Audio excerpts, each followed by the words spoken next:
Juan Pedro, Juan Pedro Velázquez Castelo publicó, por eso digo que la revista Alternativas Económicas no caduca, en el número del mes de septiembre,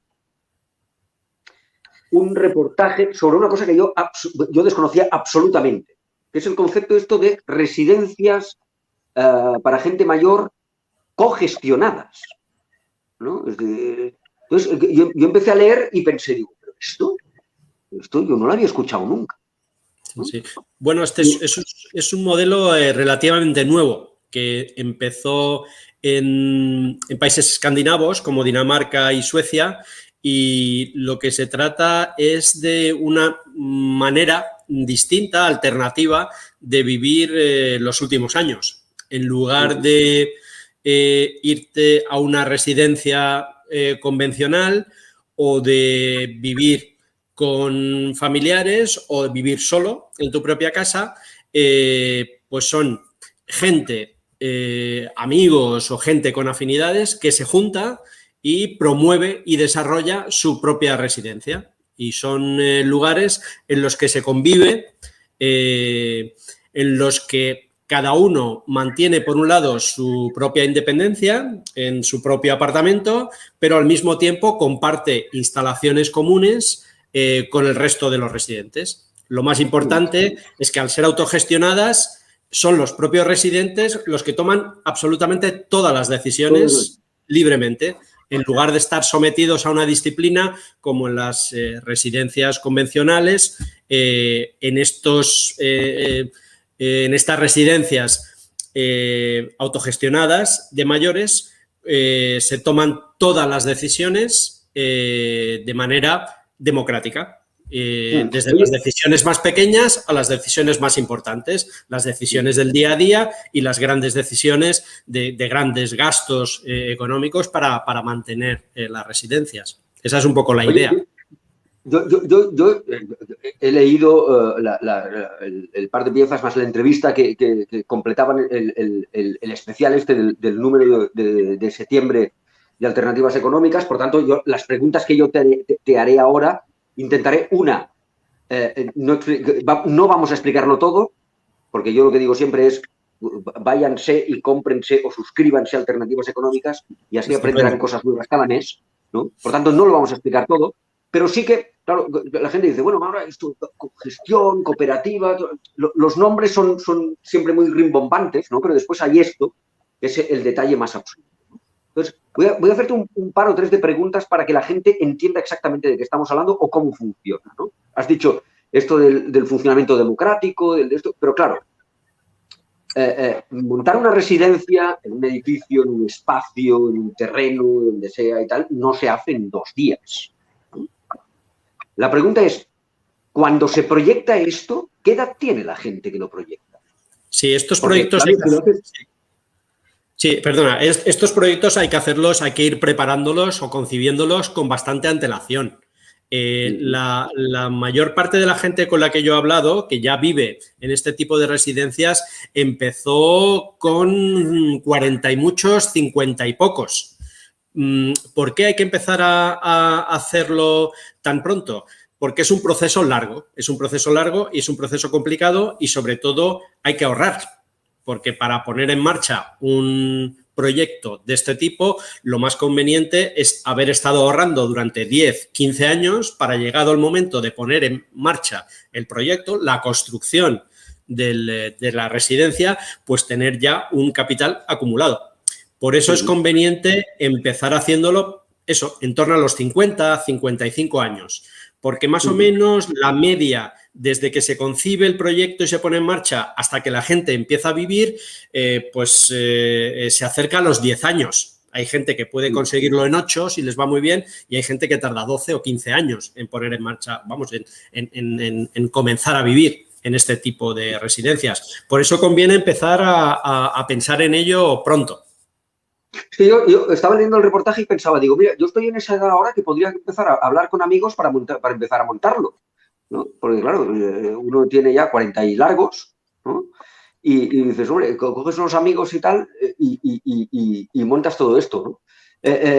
Entiendo que, por ejemplo, si me empiezo a montarlo con 40 y pico o 50, a los 65, 70, lo más posible es que ya podamos trasladarnos a ese edificio, donde aparte el concepto es que pueden haber espacios comunes, pero cada uno tiene su apartamento, ¿no? Su piso, ¿no? Efectivamente, o sea, se trata de combinar las dos cosas. Por un lado, la intimidad de tener tu propio apartamento. Hay muchas parejas, son parejas que viven en su apartamento, que son apartamentos que rondan los 55, 60 metros, que están equipados con cocina, con un dormitorio, algunos de 2 dormitorios, o sea, como un apartamento normal. Lo que ocurre es que al mismo tiempo que tú tienes tu intimidad en tu propia casa, compartes zonas comunes y actividades con el resto de los residentes. De eso es. Se trata de combinar las dos cosas. Por un lado, la vida comunitaria y por un lado, también la intimidad. Si tú te quieres levantar tarde y desayunar en tu propio apartamento y comer en tu propio apartamento y quedarte todo el día leyendo, viendo la tele o navegando por internet, lo puedes hacer perfectamente. No estás sometido a la disciplina de una residencia de mayores convencional donde hay unas horas de desayuno, de comida, de cena que todo el mundo tiene que cumplir. Aquí no. Aquí cada uno hace más o menos lo que le da la gana. Siempre teniendo en cuenta que la gente que está viviendo allí comparte, digamos, un espíritu comunitario y solidario, ¿no? Para compartir los gastos y compartir actividades, para hacer vida en común. Esto es clave también. Esto, claro, la diferencia es que, por ejemplo, en las ciudades, si tú te quedas en casa con 70 años, a no ser que tengas una relación muy estrecha con los vecinos, que no es habitual, claro, esto lo que te permite es hacer tu vida particular, pero que cuando sales de casa, por decirlo, o del apartamento, sabes que si pasa algo, coño, el de al lado está en el proyecto contigo, ¿no? Es decir, Claro. hay una relación personal. Claro, claro, por supuesto, de eso se trata. Es decir, este tipo de residencias lo que hace es, a ver, nosotros ahora mismo en las ciudades cada vez vivimos más aislados. No se hace tanta vida en común en los edificios, en los barrios, como se hacía la generación de nuestros padres, donde todos los vecinos se conocían, donde había cierto apoyo mutuo. Ahora, muchas veces no conocemos prácticamente a los vecinos de nuestra escalera. Ahora también las familias viven más distanciadas, padres e hijos viven lejos, no se ven con tanta frecuencia como antes, es decir, las personas mayores no tienen el apoyo afectivo o el apoyo material que tenían las generaciones anteriores. Entonces, eso hace que las amistades sean muy importantes y de ahí nacen estos proyectos de residencias autogestionadas, de un grupo de amigos. Que ya se conoce o bien del trabajo o bien porque participan en movimientos sociales, en asociaciones de vecinos. Es decir, es muy importante para promover una residencia de este tipo que ya exista un grupo más o menos cohesionado, de gente que se conozca, de gente que comparta unos valores y que esté dispuesta a trabajar en común para sacar adelante un proyecto de este tipo. Oye, una de las cosas que yo cuando empecé a leerlo, claro, hasta que no llega, por decirlo de alguna manera, esto cómo se financia, ¿no? Como esto, y sobre todo, claro, alguien puede pensar, bueno, a ver, yo cojo, ahora hago una aportación, se montamos una cooperativa, montamos esto, yo pongo mi parte, cuando empiece eso a funcionar, ¿no? Y nos vayamos todos a vivir allí, esto va a tener unos gastos mensuales, ¿no? Es decir, va a ser como pagar un alquiler, ¿no? Los gastos que supone pagar el mantenimiento, que siempre irá en función, efectivamente, de los servicios que se ofrezcan, ¿no? Porque puede haber servicios de dinamización también, puede haber los servicios sociosanitarios, etcétera. Sale mejor de precio, ahora me sale a mí la vena del equilibrio, ¿no? Pero sale mejor de precio que irse a una residencia habitual, por decirlo de alguna manera, una residencia a la que todos tenemos en mente. Claro, es que las residencias ahora hay un rango de precios muy amplio. Yo te diría, este tipo de residencias autogestionadas son más caras que unas residencias del Estado y son más baratas que las residencias de mayores privadas, digamos, ¿no? Están más o menos en una zona intermedia.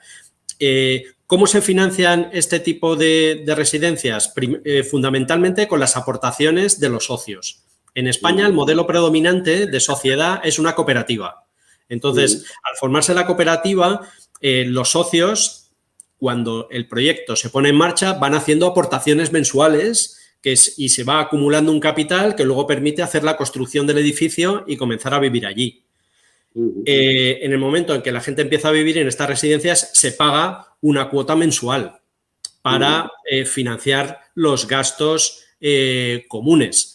Y sí, pues es una mensualidad, pues a lo mejor oscila entre los 800, los 1.000, los 1.200 euros, dependiendo del tipo de servicios que se presten en cada comunidad. Lo que me ha sorprendido, Juan Pedro, es... Sí, que es importante. Cuando una persona participa en una cooperativa y ya vive en un piso en este tipo de residencias, tiene adquiridos lo que se llama el derecho de uso que ha pagado. Ese derecho de uso lo puede traspasar a una persona que quiera vivir allí, si se quiere marchar, y también en caso de fallecimiento, la persona que quiera entrar en lugar de la persona que ha fallecido tiene que pagar estos derechos de uso para poder entrar en la cooperativa. Bueno, es que como el funcionamiento de una cooperativa, ¿no? Si alguien se va de una cooperativa es porque ha encontrado a alguien que lo reemplaza y entonces se queda, por decirlo de alguna manera, con este derecho de uso que está adquirido, que es una de las cosas que me sorprendía, ¿no? En este caso, porque en el reportaje cuentas que, por ejemplo, una persona, yo sé, fallece, ¿no? Y entonces igual ha pagado, pues, 120.000 euros, sí, digamos, por la construcción del espacio y tal, pero que la familia del fallecido o de la fallecida recupera ese dinero cuando entra otra persona a ocupar ese espacio, ¿no? Efectivamente. Entonces, sí, normalmente a la familia... Sí, a la familia se le da un plazo de tiempo. Exacto. Se le da un plazo de tiempo por si alguno de ellos quiere ocupar el espacio que ha dejado el familiar fallecido, y si ninguno de los familiares quiere ocupar ese espacio, tiene la capacidad de vender esos derechos de uso a personas que haya en una lista de espera, esperando que haya un hueco en la residencia. Así es. Bueno, los precios oscilan porque cambian bastante. Yo en las residencias que he estudiado, los apartamentos, los pisos suelen oscilar entre los 80.000 y los 150.000 euros. Que puede parecer bastante dinero, pero son bastante más baratos que un apartamento o un piso equivalente en la zona que esté en el mercado, digamos, en el mercado libre, ¿no? Que esté fuera. O sea, son bastante más económicos de lo que son apartamentos equivalentes. Por ejemplo, en Málaga, un apartamento en la residencia Santa Clara a lo mejor te vale 120.000 euros, pongamos, y un apartamento en el mercado libre en Málaga te costaría el doble. La diferencia de todas maneras con el tema del precio es que claro, si vas a una residencia de las convencionales, por decirlo de alguna manera, tú estás pagando cada mes, ¿no? Y el día que falleces, no legas nada a tus allegados, ¿no? En este caso, lo que hay es una inversión que repercute también sobre la familia, ¿no? Efectivamente, en este caso, sí. Sí, es como las personas que fallecen, dejarles a sus familiares, a sus hijos, pues un piso en herencia. Es prácticamente igual. Un piso, de todas maneras, que ellos no pueden ocupar. Sí, ellos pueden ocupar, ellos pueden ocuparlo, por supuesto. Pueden heredar también los derechos de uso de ese piso. ¿Pueden heredar? Sí, pongamos el caso de una persona que fallece en una residencia con 3 hijos. Los derechos de uso pasan a los 3 hijos. Si uno de esos 3 hijos quiere ocupar ese espacio e irse a vivir a la residencia, lo puede hacer sin ningún problema. Pero entonces, y ahí es donde me surge la duda, ¿no? La pregunta. Imagínate, fallece una persona de 70 años, lega los derechos de uso a su hijo mayor, que en ese momento tiene 45. Sí. ¿Puede ir a vivir el señor de 45 al piso, teniendo en cuenta que estamos hablando de una residencia cogestionada? Eso ya depende de las normas internas que tenga cada cooperativa. Cada residencia tiene sus normas internas en cuanto a la edad mínima o máxima para poder entrar de nuevo en la cooperativa. Que yo recuerdo una cooperativa que visité, una residencia que visité aquí cerca de Madrid, en Torremocha de Jarama, creo recordar que la edad mínima son los 50 años. O sea, yo me encontré con gente por los pasillos más joven que yo. También lo que hay es cuando una persona fallece y existe una lista de espera para ocupar una de esas viviendas, hay cooperativas que también fijan una edad tope. ¿Por qué? Para no envejecer demasiado la media de los residentes. Es más conveniente que una persona mayor que ha fallecido, digamos con 80 años, lo sustituya una persona de 60 mejor que una persona de 75, para poder rejuvenecer de alguna manera la residencia y mantener una media de edad que no sea excesivamente alta. ¿Por qué? Porque a medida que las personas se van haciendo mayores, los gastos de cuidados son mayores y, por lo tanto, la cooperativa y la residencia tiene que hacer frente a más gastos, que en muchos casos, si el número de personas que necesitan muchos cuidados es excesivo, la cooperativa no puede hacerse cargo de esos gastos. Por eso hay un intento de ir rejuveneciendo o por lo menos de ir manteniendo una media de edad que no sea excesivamente alta.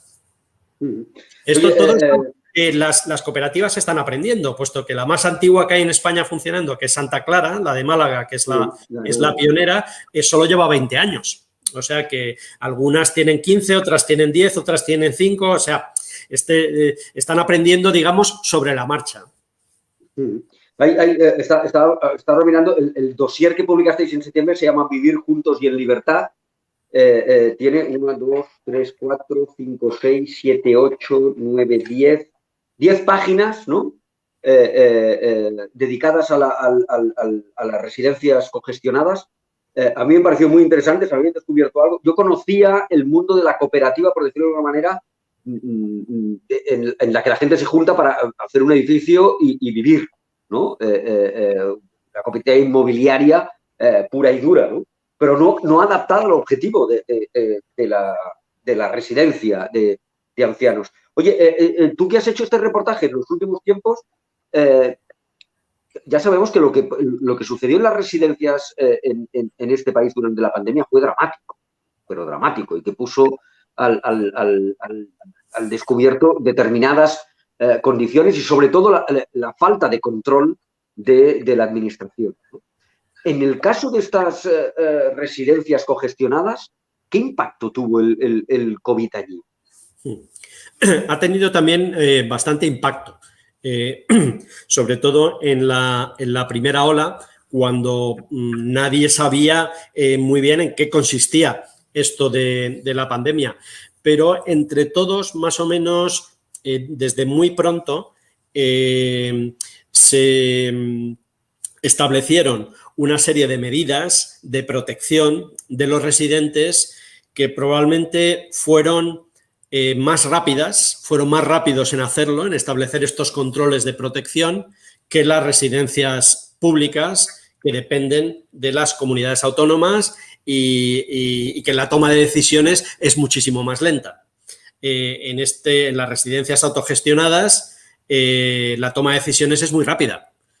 No hace falta más que reunir la asamblea en el comedor, todos los residentes están presentes en el edificio y se discute el tema y se toman las decisiones. Por lo tanto, fueron más rápidos a la hora de reaccionar. Eso no significa que no tuvieran personas que cayeron enfermas y que muriesen.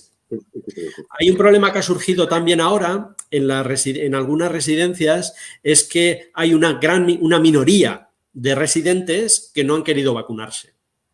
Y ese es un problema al que se están enfrentando, que es muy complicado de solucionar. Tú ponte una residencia autogestionada con 150 residentes, en los que a lo mejor 3 no se quieren vacunar. ¿Qué haces? ¿Les prohíbes el acceso al comedor, a la sala de televisión o a la sala de gimnasia? Los confinas en sus apartamentos, permites que familiares suyos los visiten. Es muy complicado, es muy complicado. Es lo que tiene la autogestión, no es fácil y exige un diálogo constante, exige mucha mano izquierda y exige también una disciplina a la hora de cumplir las normas, ¿no? Que los residentes con los que yo he hablado subrayan mucho este aspecto, que aparte del espíritu solidario es muy importante un compromiso a la hora de cumplir, primero, las aportaciones económicas y luego las normas de funcionamiento. Todo el mundo debe cumplir las normas, ¿no? Mira, José María Ricard, que está por aquí, dice nuestro proyecto, que ellos llevan un proyecto de residencia congestionada, dice nuestro proyecto, para ser más asequible, la aportación retornable al capital social es de 45.000 euros y tenemos una cuota de uso mensual para el retorno de crédito y una cuota para servicios y curas. Es decir, entiendo que pidieron un crédito y lo que hace es que la propia cuota mensual también va a limpiar parte del pago de los intereses claro. y la amortización del crédito. Sí, muy bien. Oye, cada cooperativa tiene su sistema de financiación propio. Hay cooperativas que a la hora de construir el edificio ya tienen todo el capital acumulado y hay otras cooperativas, otros proyectos que piden un crédito y que los propios socios van pagando año tras año con sus cuotas. Muy bien. Oye, muy interesante. No vamos a contar nada más, porque si contamos algo más, la gente no va a leer Estupendo. Las 8 o 10 páginas de especial que encontrarán en el número de septiembre, que siempre se puede pedir alternativas económicas. Pero, coño, si te lo has perdido es porque no estás suscrito. Entonces, es fácil, es de fácil arreglo. Te suscribes a la revista Alternativas Económicas, que lo puedes hacer por la web, muy fácil, y te llega cada mes. Y encima después hacen libros y hacen otras cosas.